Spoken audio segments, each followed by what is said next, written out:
She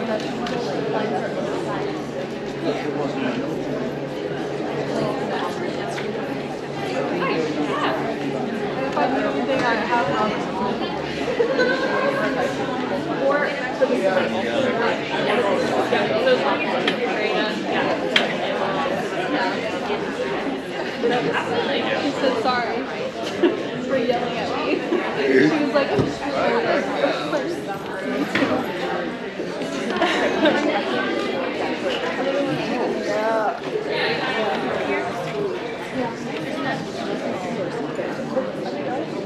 I know, I hold so many more people.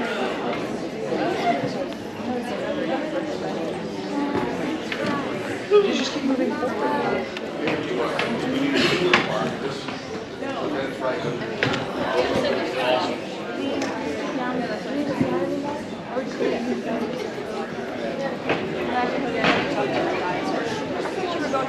We are great. I don't know how to live life.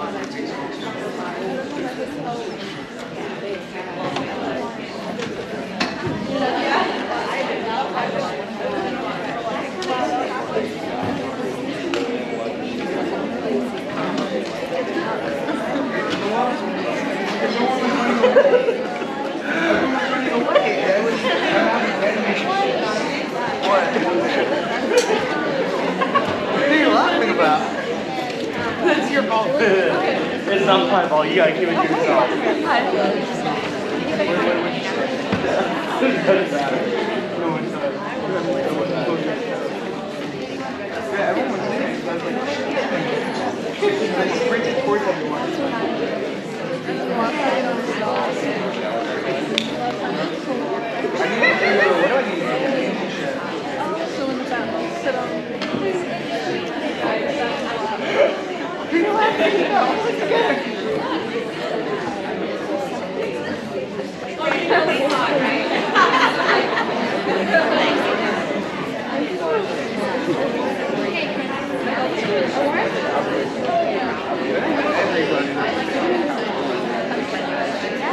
It seems pretty much like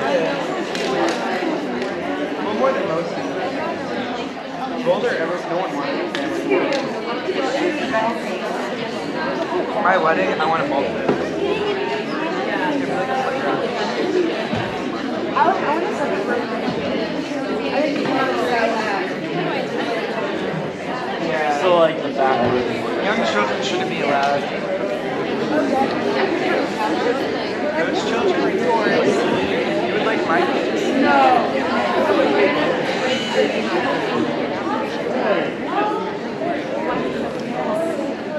I want a ball pit at the wedding. Right, and then after the cake, like jumping. You're gonna have one year's wedding that will have. Yeah, I like it. At weddings, I want the elephant. I want to be a chef. My boss told me. I want to see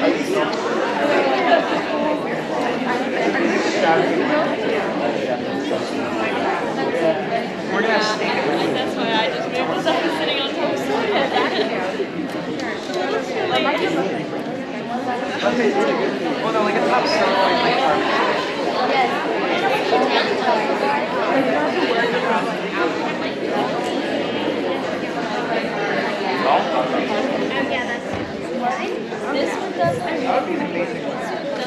Hi everyone, thank you so much for being here. We're going to start shortly, but if you haven't already, feel free to scan the QR code. It's just going to show you a booklet that we put together that gives you a little bit more information about our community. Some of that you'll hear today, but this is just some light reading for your ride home.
go ahead and get started. It is 1 o'clock and I want to be mindful of our time. So this is the Fraternity and Sorority Live session. If you made it to the wrong session, feel free to stay with us. There might be something you can learn here. But we tend to get a lot of questions about joining this community, and so we wanted to provide a session for you all to hopefully answer any questions you have, and then definitely put a face to some of the names that you've probably seen on our website or online searching for this community. So we'll talk a little bit about the who, what, when, where, why you want to join this community, and then we'll have some time at the end for any questions we have for the group, and then I'll be around afterwards in case you have any questions for me specifically. My name is Tranquility Cowan, and I serve as the Assistant Director for Fraternity and Sorority Life, so I get to work with members of this community, and super excited to give you a window into what we do here at Baylor. So who is this community? We have about a little bit over 4,400 members of this community, which make up about 30% of the population here at Baylor. We have 4 councils that these members will fall into. Our College Panhellenic Council, which many of you are probably familiar with. We have 9 of those sororities, and they are housed in our Stacy Riddle Forum. They don't have a house specifically, but they have chapter rooms in that building, and so that's kind of the home for Panhellenic. We then have our National Panhellenic Councils. People get those confused. College Panhellenic and National Panhellenic, they are very different. These are historically Black fraternities and sororities, also known as the Divine Nine. We have 7 of those chapters on our campus at about 59 members, and so we're super excited to have them here on campus as well. The Interfraternity Council, also known as IFC. These members, we have 12 of those organizations that are here at Baylor, and they exist to do philanthropy service, some of the same things that all of our organizations do, but this council is made up specifically of just fraternities. Our Unified Greek Council is fraternities and sororities, and they are unique in that they have a specific emphasis on a specific culture, so they are tied to specific cultures within the globe, and so we're excited to have 10 of those organizations, 6 sororities and 4 fraternities. And then we have our local organizations who are not governed by a specific council. They exist at Baylor, hanging out. Many of them follow the formal recruitment processes that IFC and Panhellenic will do, but they are not governed by a specific council. So who are these members? So they have raised $500,000 this year, which is super cool. And they have served over 23,000 hours, whether that is in the community here in Waco or nationally, as many of them will also study abroad and do things as a group as well. They are involved in leadership positions, so about 783 of them are leaders either in their specific organization or in organizations across the Baylor community. As I mentioned, we make up about 30% of the undergraduate population, so 1 in 3 are members of this community. Over 2,000 of them are coming from the state of Texas, which is super cool, and 1,700 or so are from out of the state or they're out of the country. So it's just nice to have this information so that you know who the fraternity sorority community is, and then that's just a breakdown of the different degree programs that they are affiliated with as well. So what do these members do? What are they for? What are some of the things that you can find them doing? So philanthropy and service are probably one of the most prominent pieces of this community. So they are partnering with local or national nonprofit organizations to provide awareness to the Baylor community for those causes that they help raise money for. And so many of you, if you're interested, you're going to probably want to look at what are some of the philanthropies that they raise money for. Many of them breast cancer, food insecurity, things like that. What is something that you are drawn to, that you're passionate about, that you can say, hey, I want to also contribute to the work that this community is doing? As they are raising money for their philanthropies, they are likely doing this through service. And so they're having bake sales, they are doing 5Ks, carnivals on campus. You can see them doing all kinds of things to bring awareness to these causes. And so that's something that they are also involved in.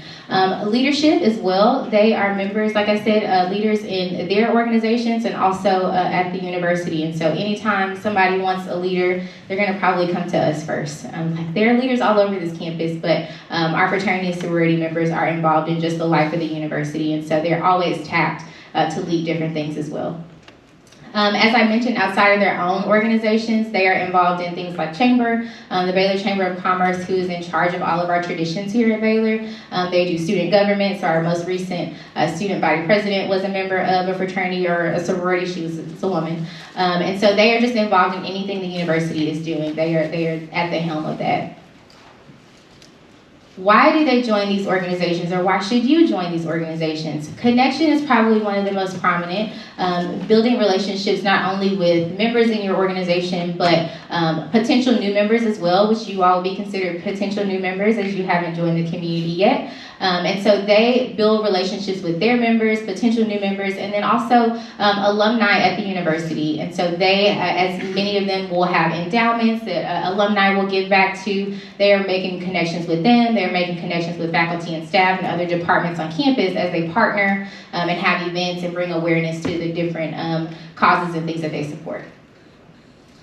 Commitment is also one of them. Each of them have their own rituals and values that are associated with their chapters. And so as you go through the intake process, you're going to be learning more about the specific organization that you're joining, why they exist, why they were founded, what they give, what their causes are. And so they're making sure that they are upholding those values, those rituals, the things that they are learning in their everyday lives. And so that's something that's important to note as well.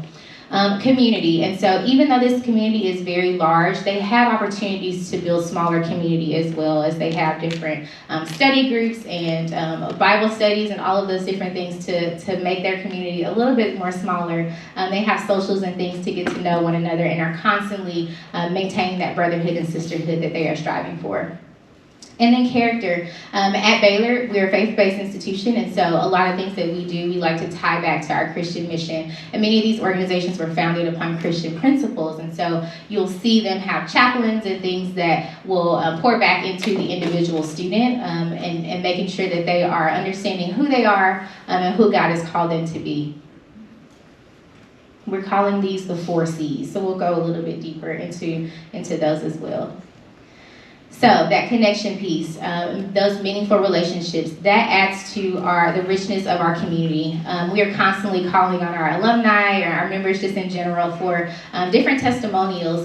Why was this experience? Why has this experience been formative for you? What have you learned? We want to make sure that they are able to translate that, digest that, and be able to share their experience with other people as they are learning very valuable things and skills in these organizations. Networking as well, as I talked about, they are building relationships with alumni, they're getting internships and scholarships and all these different opportunities from being members of these organizations. They just have a lot of opportunities to network and continue to make their awareness of the different causes that they support widely known.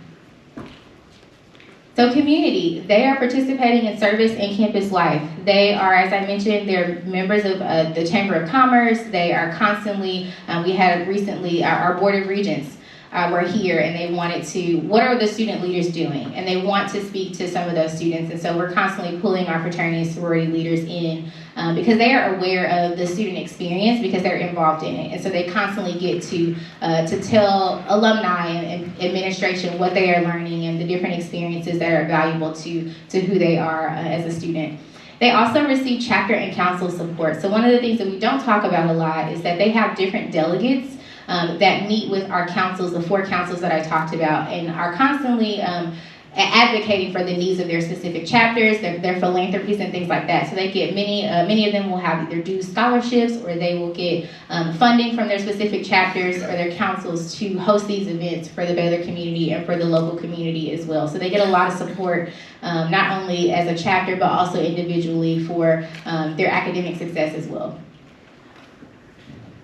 Commitment, I mentioned as well. They are learning about these organizations and figuring out how can I add to the rich legacy that the founders have or had for this organization. And so they're constantly bettering themselves. They're constantly figuring out what am I learning in the classroom that can translate to my position. So if I'm an accounting major, many of them are probably treasurers in their organizations. And so what am I learning that I can then pour back into my organization and vice versa.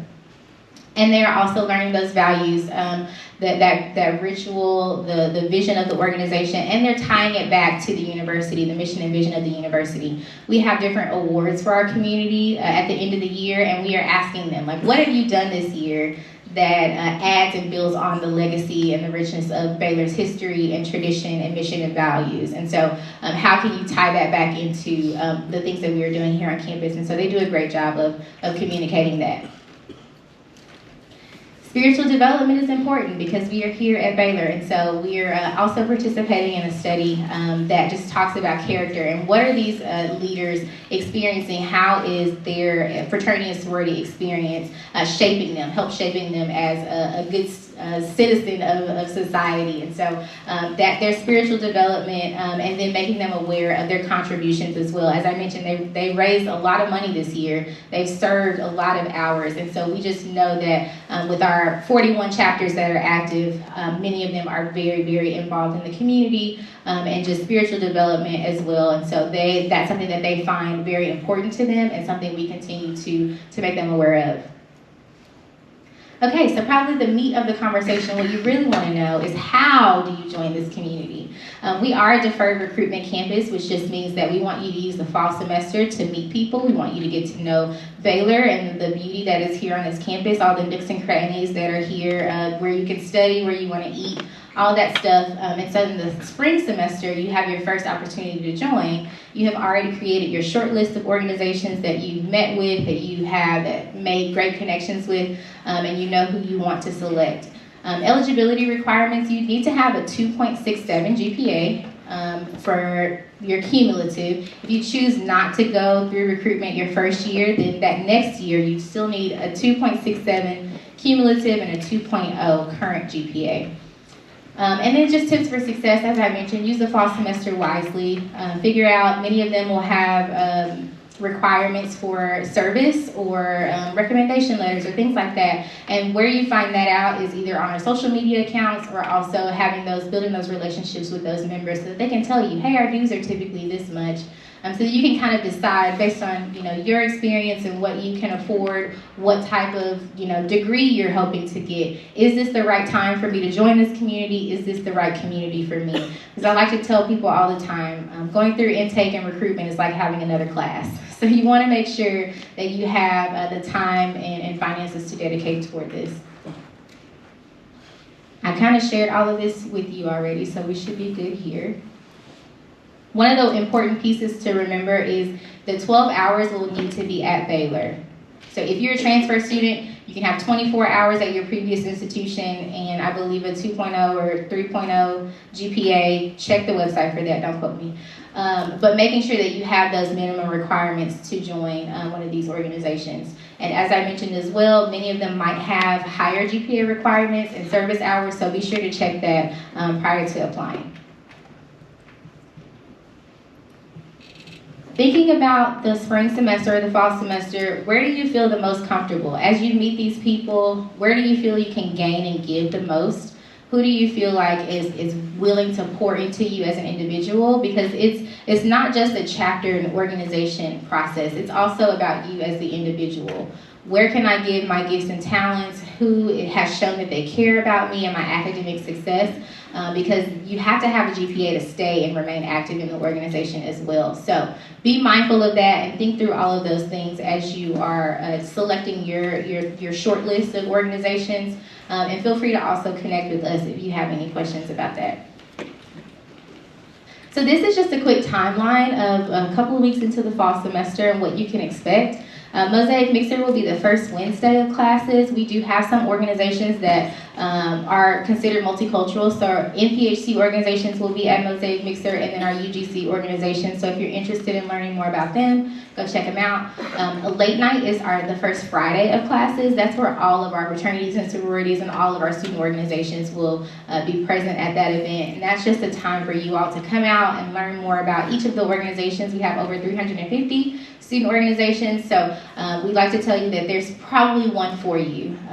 Statistics show us that students who get involved outside of the classroom enjoy their collegiate experience a lot more. They have higher grades and they graduate. So I'm sure our families, our parents in the room are, okay, we need to get them involved. And so if they finish their first semester and haven't gotten involved with anything yet, connect with them and see if they're making friends, because we want to make sure that they know that there is support and care out there for them. Ifc Recruitment will start in August and September, but your first opportunity to join is in the spring semester if you are a first semester student. But you can still attend recruitment events and things like that, get to know the guys, and figure out what organization you might be interested in. Panhellenic will have previews in September all throughout the fall semester as well, and that's your opportunity to get to know them, learn more about their organizations, and then recruitment registration will close in December. Just because you attend recruitment events doesn't automatically register you for recruitment. So just be sure you submit that application before it closes in December. And then the Unified Greek Council will have Food Fest, and that's just a time for those organizations to bring something that is connected to the culture that they represent. And so it's a cool time to learn more about the specific cultures that are represented here on campus and figure out what the things are that are important to them.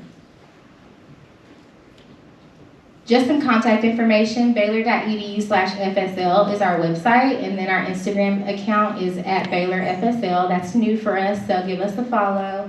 And then our specific chapter or council accounts are there as well. Just another plug for late night. We're excited about it. It's happening first Friday. We'll see you there.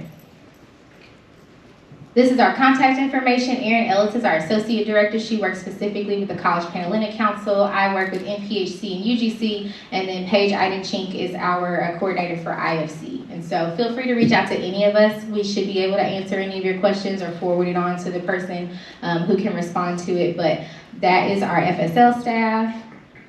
And I think that's it.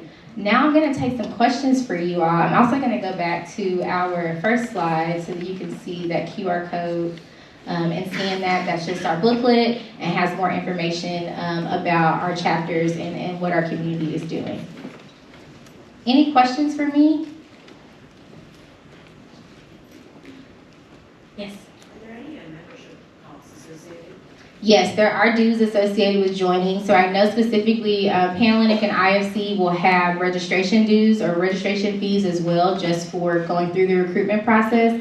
And then each of them specifically will have their own dues for their specific organization. So this is where I want you to check out each of the chapters and ask those questions. How much are your dues for the year?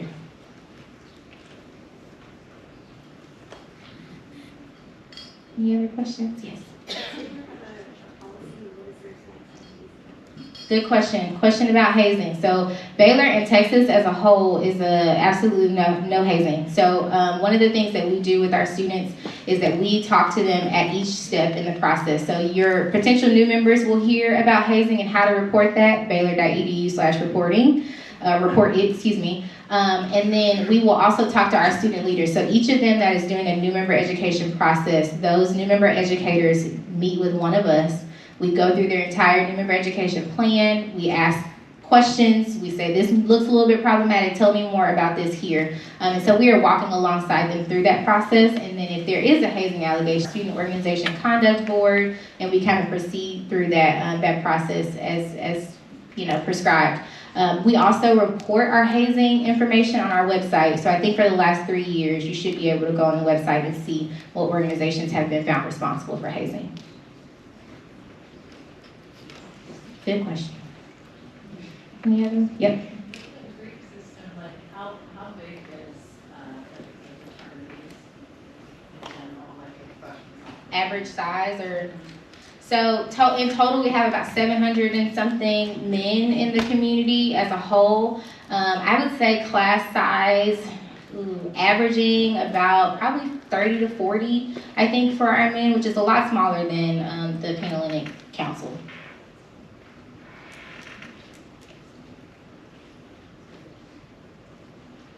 Okay, awesome.